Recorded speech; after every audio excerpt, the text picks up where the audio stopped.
Namaste, welcome to YoPro, Yoga Professionals Program, and we're here today with Glenn Black, Master Yoga Teacher and Body Tuning Master, and he's showing us how to work on your own hand.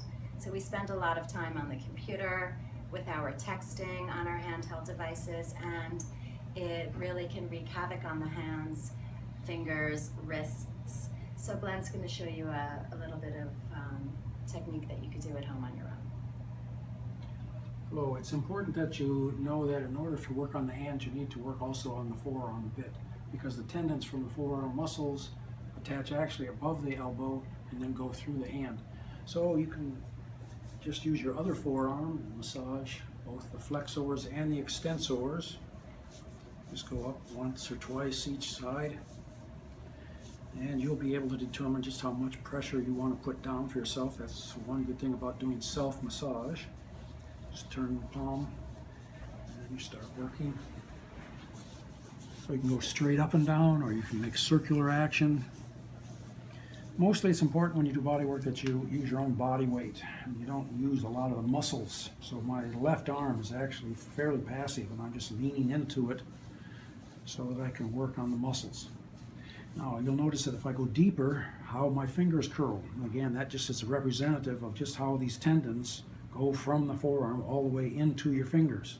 They will curl up if you go deep enough.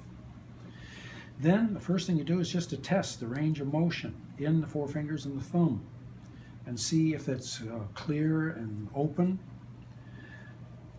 And then you turn the hand over and lift and drop the fingers, and if you look closely you can see the tendons again working from the back of the hand all the way up through to the elbow. And then you turn the palm up and you can do the same thing with the little finger side of your hand, make a light fist, and you can work on the fleshy parts of the thumb, which is really key because these muscles are the muscles that we overuse and abuse when we're on the computer and on our cell phones. Now, this is all arbitrary, the amount of time you spend. The more time you do spend, the more of benefits you're going to derive. You can go right out to the fingers, because even though the muscles are smaller and you've got much more connective tissue, you still want to work that as well. On the back of the hand, obviously there's not a lot of muscle, it's mostly ligaments passing from one metacarpal to the other. But again, mostly you're just trying to stimulate blood flow and the tissue.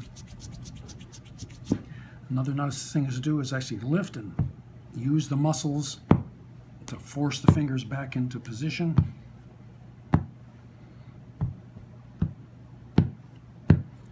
If you're a musician, you can tap out a beat.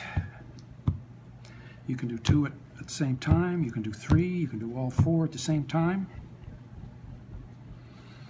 Then you make light fists again, and then you can make stronger fists. Again, you're trying to compensate for the overuse that we use these poor hands. We use them a lot more than we actually know. You can also try this, which is finding the extension that's available in your fingers. You yoga teachers out there, you definitely want to do this with your students on a firm surface so that you can see whether or not they're going to be able to do some of the arm balances. Another nice thing to do is some pounding. So again, you're just turning the palm up to the little finger side of the hand, to the palms. Another wonderful thing is you grab a hold just above your wrist and you use the left hand to actually shake the right hand and wrist. So it's not the hand that's making this, although you can do it this way, but you can get from an external force, you can actually move the forearm and leave the wrist passive.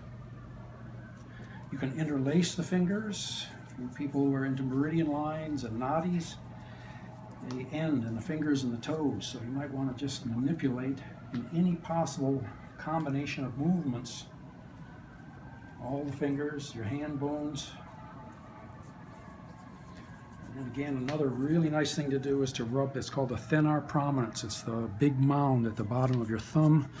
And in a lot of yoga classes, what you do is you have your students rub these really hard, and when they get really warm, almost to a sweat, place them over the eyelids, and it creates warmth all the way through the optic nerve, and it allows the brain to relax.